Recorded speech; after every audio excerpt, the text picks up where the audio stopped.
Hey everyone, welcome back for another deep dive with us. Yeah, always good to be back. Today, we're going to be looking at the future of some key Springbok players, Oh, yeah. especially with the 2027 World Cup coming up. Mm-hmm. Everyone's been wondering, what kind of role are some of the veterans going to be playing? Right. Guys like Kolisi and Willie Le Roux. Yeah, that's the big question, isn't it? It is. Like, will they still be on the field or what? Exactly. So, to get into all this, we've got some recent articles and some expert opinions to unpack. Oh, good. Let's jump right in. Yeah, let's. So let's start with Kolisi. Okay. Former Springboks coach, Nick Mallett. Mm-hmm. He had some interesting things to say about Kolisi's future. Oh, yeah.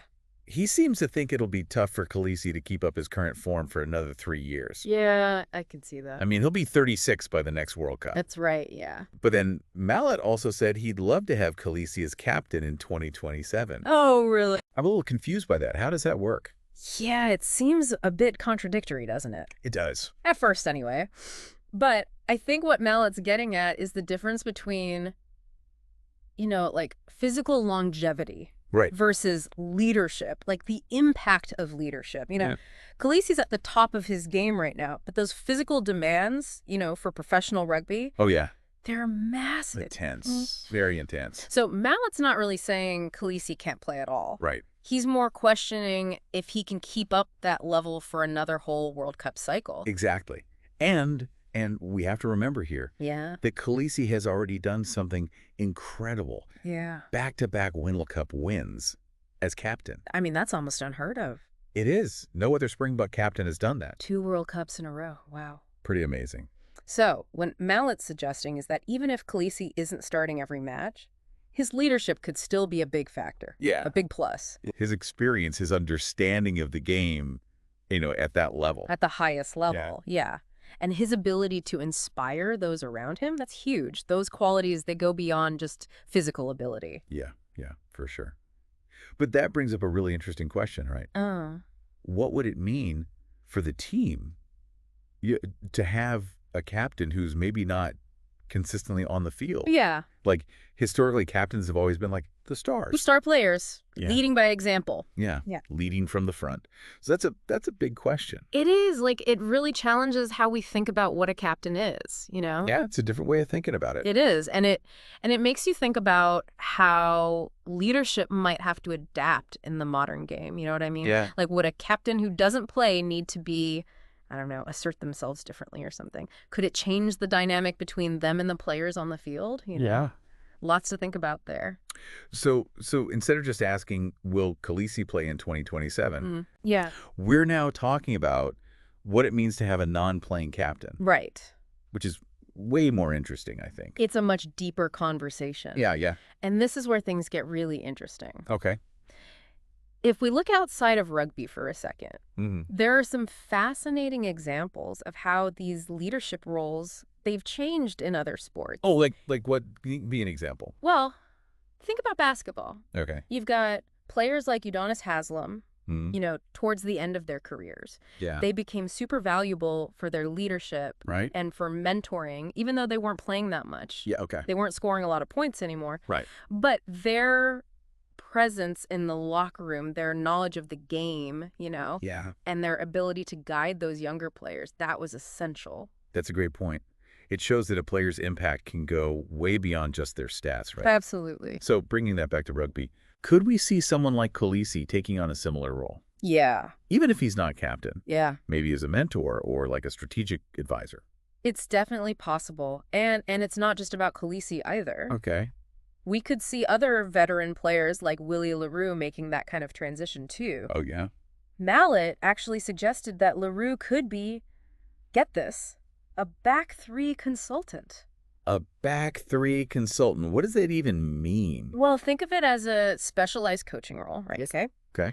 Le Roux could use all that experience he's got to guide and develop younger players in those specific positions, help them refine their skills, and really understand the tactics. So instead of being on the field himself, he'd be like on the sidelines, sharing his knowledge. Yeah. Helping that next generation of Springboks get even better. Exactly. And it makes a lot of sense when you consider, like, the talent coming up. Oh, for sure. You've got guys like Afale Fassi. Yeah. He's already showing huge potential. Yeah, he is. But imagine if he had someone like Le Roux to mentor him. Right.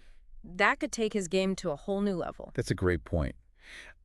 You know, Fassi's playing some fantastic rugby right now, but even the most talented players, they can always benefit from that guidance. Oh, absolutely. Especially at the international level. Yeah, for sure. And don't forget, we're not just talking about individual players here. Right.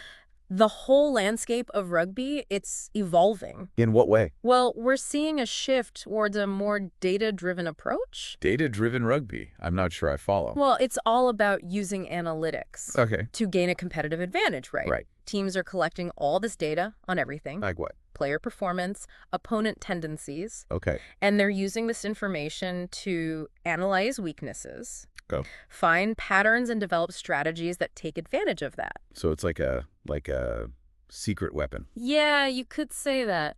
But instead of some magic potion, it's a mountain of data. That's wild. And this is where the experience of veterans is so important. It is. They can be that bridge between the old way and the new way. Exactly. Right, helping those younger players actually use this data on the field. Exactly. But, you know, there's always that risk, isn't there, of making rugby too predictable. Oh, yeah. Part of what makes the game so great is the unpredictability. Yeah. Those flashes of brilliance you don't see coming, you know? Totally. So it's about finding that balance. Between data and instinct. Exactly. Data can help you make better decisions, but it can't replace the human element. The instinct, the creativity. The passion. Yeah. That's what makes rugby so captivating. Okay, so we're talking about a future where veteran players like Le Roux and Kolisi, they could be instrumental in shaping the next generation of Springboks. Yeah.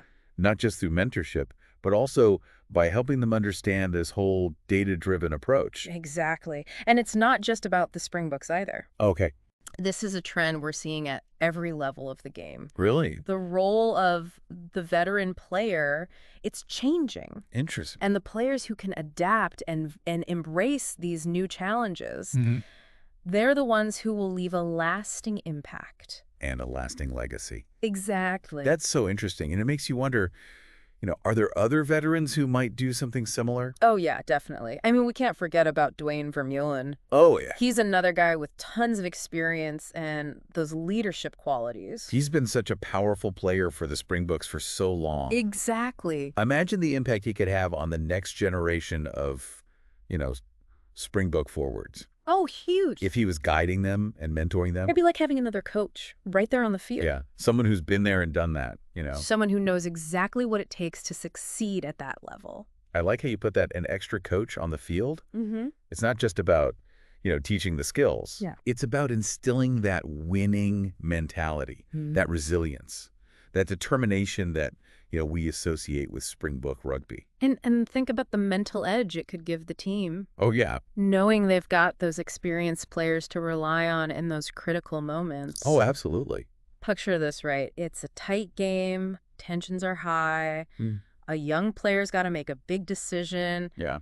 Having someone like Vermeulen there to just offer a calming word or some tactical advice, that could make all the difference. It really could. It's like having a living, breathing playbook out there on the field. Exactly. And this whole idea of mentorship, it goes beyond just the field as well, right? Oh, absolutely. These veteran players, they can help the younger guys navigate all the pressure and the expectations that come with playing for the Springboks. Yeah. It's a huge responsibility representing your country on the world stage. It is. The mental and emotional demands are massive. It's not just about teaching them the game. It's about preparing them for that whole experience. It's exactly. Helping them develop, you know, that mental toughness and the ability to handle that pressure. Yeah. That's huge, especially for players who are new to international rugby. For sure. And you know, it's not just the players who benefit from this either. Bro. Because veterans, they get a lot out of it too. In what way? Well, sharing their knowledge, their passion for the game, you know, helping shape the future of Springbok rugby, that's got to be incredibly rewarding. Yeah. A legacy that goes way beyond their playing days. It's a beautiful cycle, really. It is. The veterans passing down their wisdom to that next generation, ensuring that Springbok spirit lives on. And it really speaks to that unique, camaraderie and sense of history in rugby. It does. It's special. Yeah. It really is. So as we kind of wrap up our deep dive into the future of the Springboks, I want to leave you with something to think about. Okay. We've talked about all these ways that veterans can still contribute to a team's success, even if they're not actually on the field, right? Right. But what other ways can you imagine? Yeah. What other innovative roles could these experienced players take on? It's an interesting question. Yeah, to help shape the future of rugby. It's something to think about, right? It is. As we wait to see what happens next with the Springboks. Yeah, it'll be exciting to see how it all plays out. It will. Thanks for joining us for this deep dive. Cheers.